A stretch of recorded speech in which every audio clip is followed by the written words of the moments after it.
Welcome to the channel. If you have one of these central boilers and you're having trouble with your fire, it's not getting up to temperature.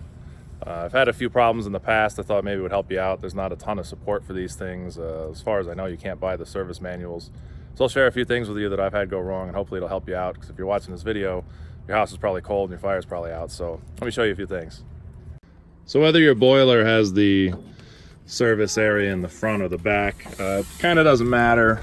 They changed styles. I was helping my friend the other day. His is the backwards version from mine. It's the newer one, but the concept of everything here is still the same. If you're having problems and your fire isn't getting hot enough or isn't going, you can turn everything off, open this up, start doing a little diagnostic work. The computer itself on my older one here has a setting. If you still have your manual, it will give you, I forget what you input, but it'll run a diagnostic where you can watch the solenoids. They'll all open and close. You know, obviously if you see each one open, you know everything from that standpoint is doing very well. On the newer one, he didn't have that. I looked through his manual and it didn't say anything about a diagnostic, but when you would cycle the switch off and then back on, the little electric motors on his, because it doesn't have the solenoids, it's got a little motor and a chain to pick up the flaps. His would do that on its own, and we had realized something was wrong with that. But anyway, so there's a few things that could be wrong in here. One, it could be that one of your flaps isn't opening. If this one's opening and not one of the secondary or the third ones, your fire will get up to, I think I was capping around like 500 or 600 or something like that, and then the flaps wouldn't keep opening at the higher temperatures to kick it more and more and more. That was actually not even an issue with the solenoids. I diagnosed that it was the computer itself. I switched the wires from one to the other when I realized that this one was not opening, and then with the power from this circuit, it would open. I got that all figured out. I called my guy who I bought the boiler from. He more or less confirmed that I was on the right path.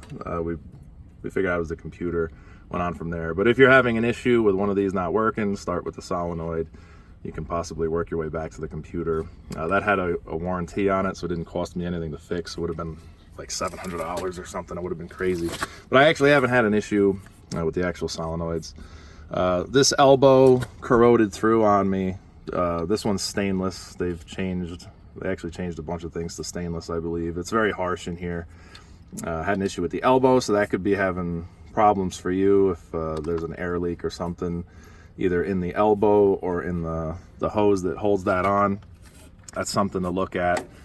My motor burnt out the other day. That's why this is new after 5 years. You could see how harsh it is in here. It's just hard on everything. But this was about $140, I think. Changed that up.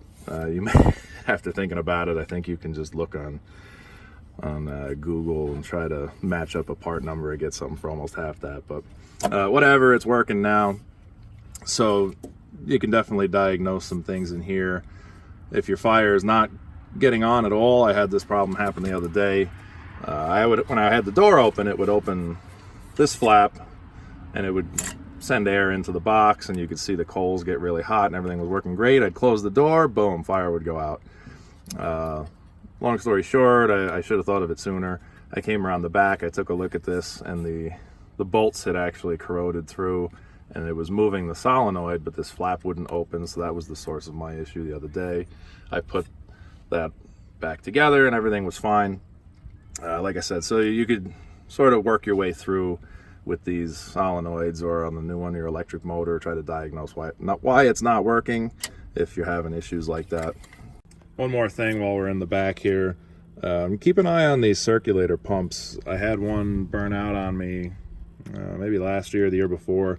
I was actually walking by the boiler. I'm lucky I wasn't away from the house. I walked by and I heard this humming that didn't sound like something that the boiler normally does. This had seized up and it wasn't sending any hot water over the house. So that's something to keep an eye on too. If everything seems like it's working right and you're not getting hot water in your house, definitely check that out. Alright, so if you have one of these boilers, you've seen this empty, mine's all full with wood. But down in the bottom, there's that little metal pipe, the square tube that comes through, and it has the holes in the bottom that gets your air blowing down into the burn chamber. This is one of those pieces. That's the back, that's the front. If you flip it over, I was actually having some issues last year. This is one that I made. The original one actually burnt through and it was missing a significant portion, and it kind of came apart on me. My boiler guy said that comes from leaving the coals in there too much without raking them. I have a long commute to work and sometimes I get stuck there, so it's not odd for me to leave 24 hours worth of wood in there and then not get back to it. So it is, we all got lives to live. But anyway, these are simple to make. The original one, when it burnt through, it was going to take, I forget how long to get another one. And it was going to be like $50, which I thought was kind of expensive.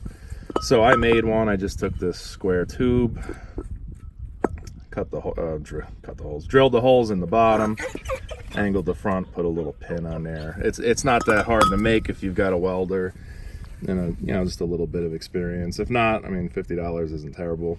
But yeah, keep an eye on these. If your solenoids and everything are working right and your fire still isn't getting up to temperature, it's probably because this has been compromised.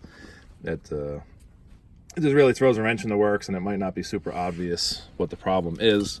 So between checking those solenoids and checking that, it should really help you out.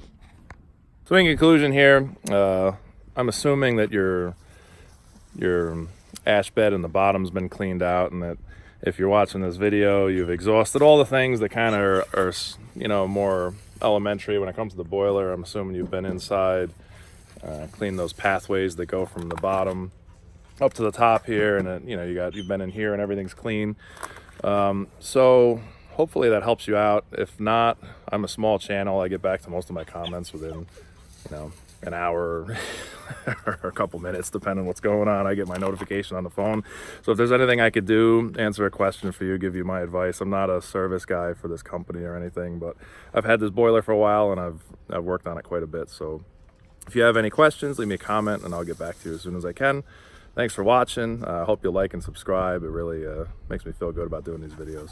Have a good time and take care.